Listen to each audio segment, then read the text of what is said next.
ser? Eis a questão. Para a ciência, a homossexualidade não é crime, não é doença, é sim uma orientação que nasce com alguém a quem não é dado o direito de escolher.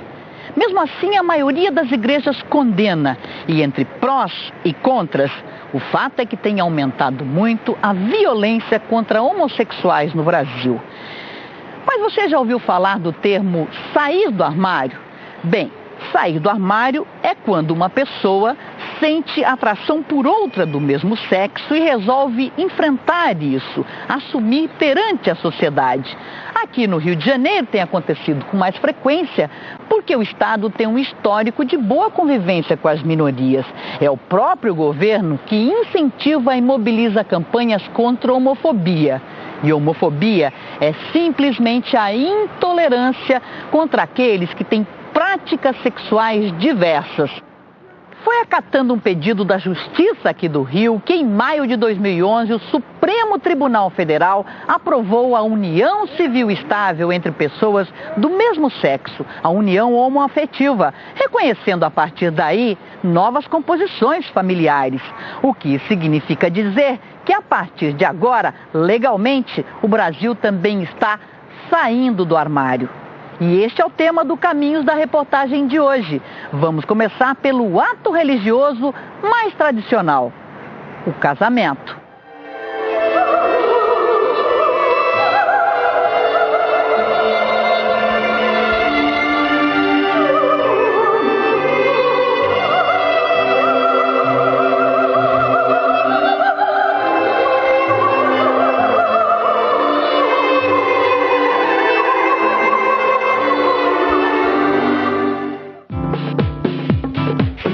Casais elegantemente vestidos, noivos e noivas. Não necessariamente nessa ordem. Aqui pode. Eles com eles, elas com elas. A mestre de cerimônias é uma travesti. E um dos padrinhos é o secretário estadual do Meio Ambiente, Carlos Mink. Amigos, parentes e a juíza de paz. Agora sim, casados de papel passado.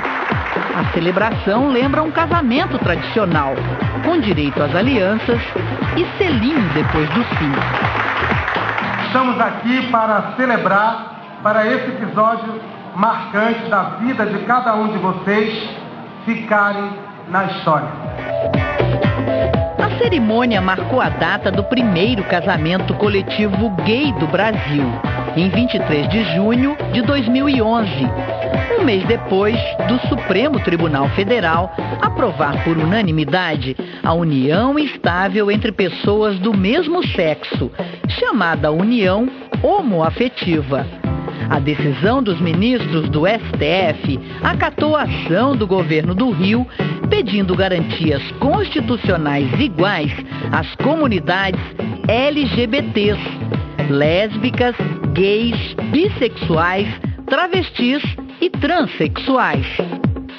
O Supremo Tribunal Federal, o STF, ele equiparou a união estável homoafetiva à união estável entre pessoas de sexos diferentes. O que é que isso quer dizer?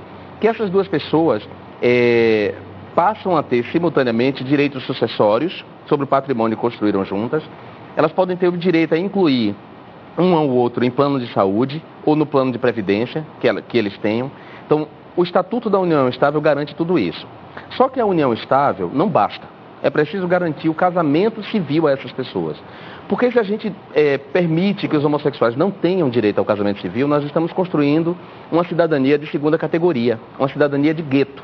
Ou seja, a nós heterossexuais nós damos o direito ao casamento, a vocês a gente dá a união estável. E não é assim. Vamos aprovar uma legislação. Eu não tenho dúvida nenhuma de que chegaremos lá. Estamos crescendo, estamos amadurecendo em termos de reconhecimento dos direitos. Eu não sei quanto tempo isso vai levar, mas não existe outro caminho. Precisa haver a inserção dessa população dentro da proteção do Estado, dentro do sistema jurídico brasileiro. No Congresso Nacional, representantes da bancada evangélica votam contra os projetos que tratam de direitos homoafetivos. São 14 documentos tramitando atualmente. E desde a primeira discussão em plenária, levada pela deputada Marta Suplicy, ainda nos anos 90, nenhum projeto foi aprovado. A questão do casamento, do matrimônio, e esse, inclusive, a partir de uma perspectiva da própria Constituição, a bancada tem a sua posição contrária, e essa é a posição também de grande parte da população brasileira e a minha posição. O que a bancada evangélica defende?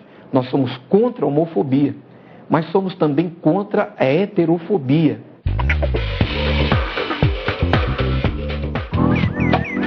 Enquanto no Congresso a questão religiosa gera polêmica, nas ruas a violência contra homossexuais é registrada em casos absurdos. Até pai e filho apanharam no interior de São Paulo porque andavam abraçados. E no alto dos prédios, as câmeras registraram as cenas de rapazes gays sendo agredidos em plena Avenida Paulista. Vítimas de espancamento como o jovem Denilson Alves Batista, que foi alvo de 2 motociclistas quando voltava para casa com amigos em Santo André, na região metropolitana. Os agressores bateram nele com o capacete. Então você perde tudo, perde esperança de uma sociedade sem preconceito, você perde o seu orgulho de ser LGBT e sair na rua porque você sai com vergonha. E na delegacia, Denilson conta que também foi alvo de homofobia na hora de registrar a ocorrência. Na hora de lavrar o BO, eles não queriam lavrar o BO como uma questão homofóbica de início, né? Porque ele falou, é divergência, mas divergências não existem com pessoas que você não conhece, né? Uma das estratégias do movimento homossexual é insistir que as vítimas, seja gay, travesti, lésbica, denunciem, que vão à delegacia, que registrem um BO, um boletim de ocorrência, que se houver algum tipo de mau tratamento nas delegacias, porque infelizmente a homofobia institucional ainda impera em muitos locais, que a vítima vá à imprensa, vá à OAB, à Ordem dos Advogados do Brasil, ao Ministério Público. Um levantamento do Grupo Gay da Bahia mostra que só em 2011 foram 282 ocorrências. São insultos, ameaças e agressões físicas.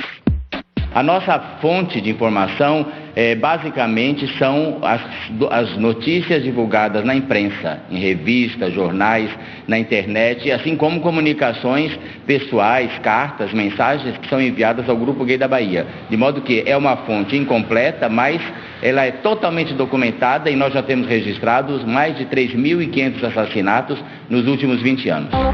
A mesma entidade contabilizou em 2011 251 homicídios de homossexuais, apenas 9 a menos comparando ao ano anterior.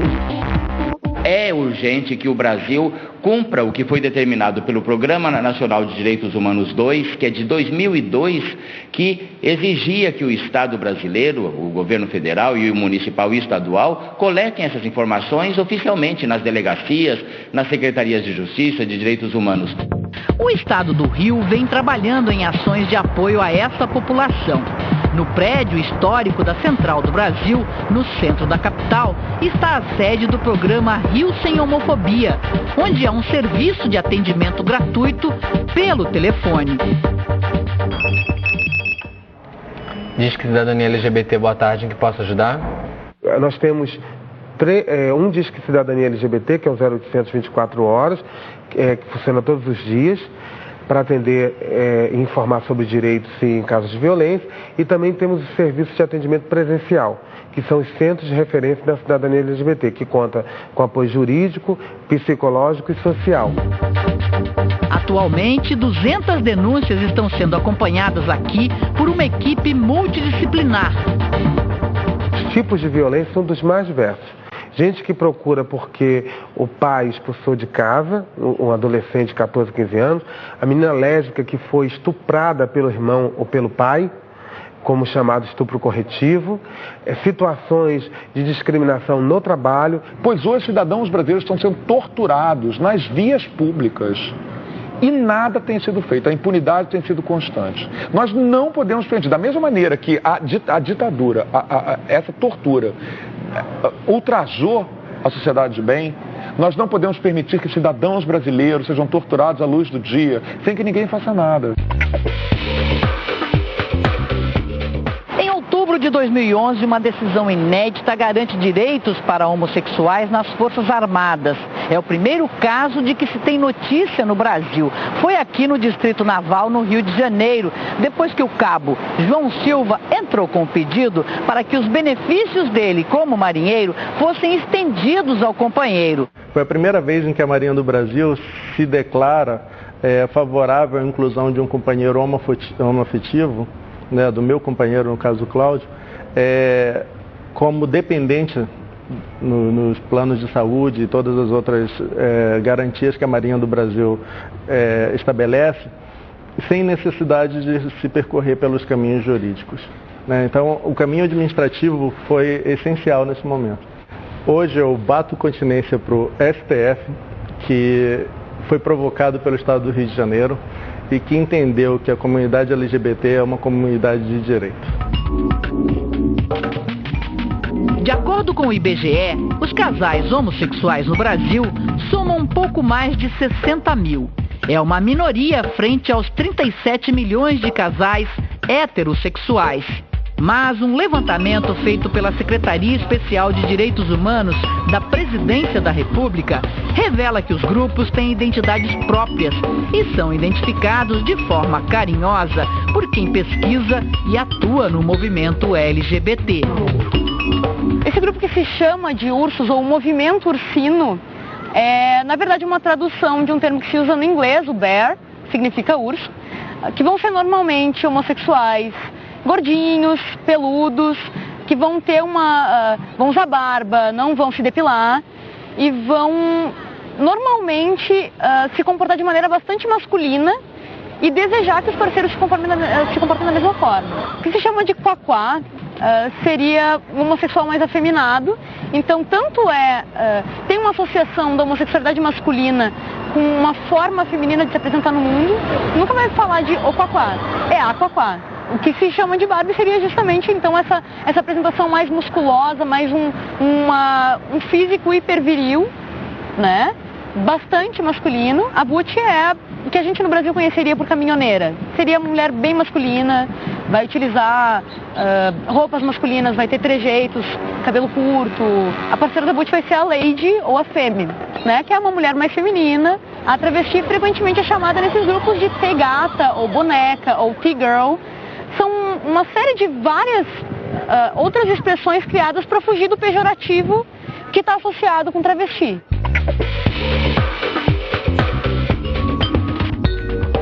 Com os grupos e suas preferências identificadas, aparecem os novos perfis de consumo. Esta feira no centro do Rio é para pessoas do mesmo sexo que desejam se casar. Aqui elas encontram enfeites para bolos, convites, lembrancinhas, álbuns de fotografias e todo tipo de produto personalizado. O pacote completo para o casamento inclui os músicos.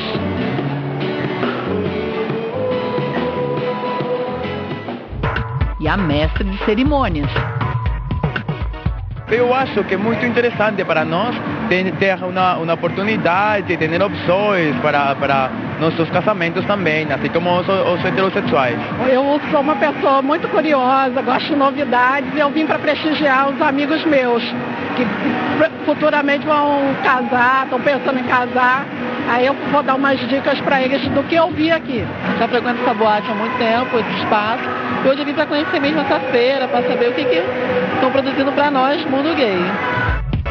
As empresas de festas de casamento se organizam para começar a atender melhor este público.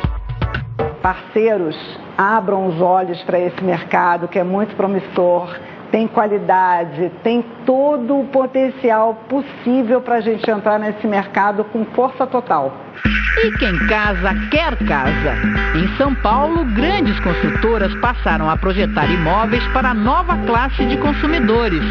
Casais homossexuais de classes média e alta gostam de apartamentos tipo estúdios, sem divisórias. Querem privacidade e conforto. Também adoram as paradas do orgulho gay. A da capital paulista é a maior do mundo, com 2 milhões de participantes.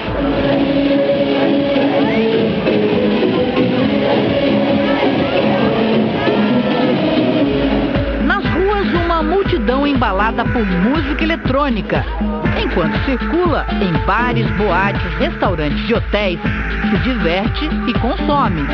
Em uma semana de desfiles, a cidade arrecada 200 milhões de reais. Um levantamento da Associação Brasileira de Turismo LGBT diz que o público homossexual gasta 30% mais que qualquer outro.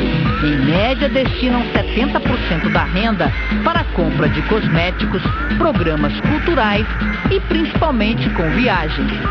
Em termos de economia mundial, esse segmento representou no ano passado 50 bilhões de dólares.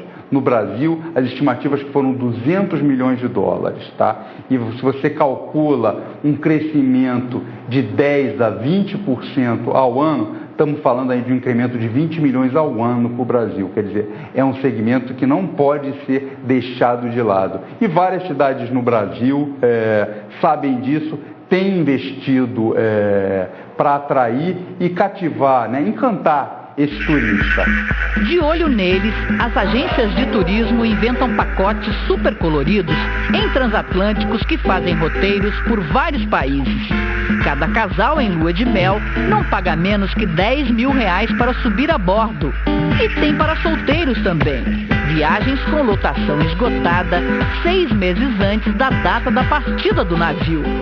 Estamos falando basicamente de turistas que se situam da classe A, B e C, embora, né, é um mito dizer que o consumidor LGBT ele só está nas classes mais altas. Isso é bobagem. Tem consumidor LGBT da classe A a E.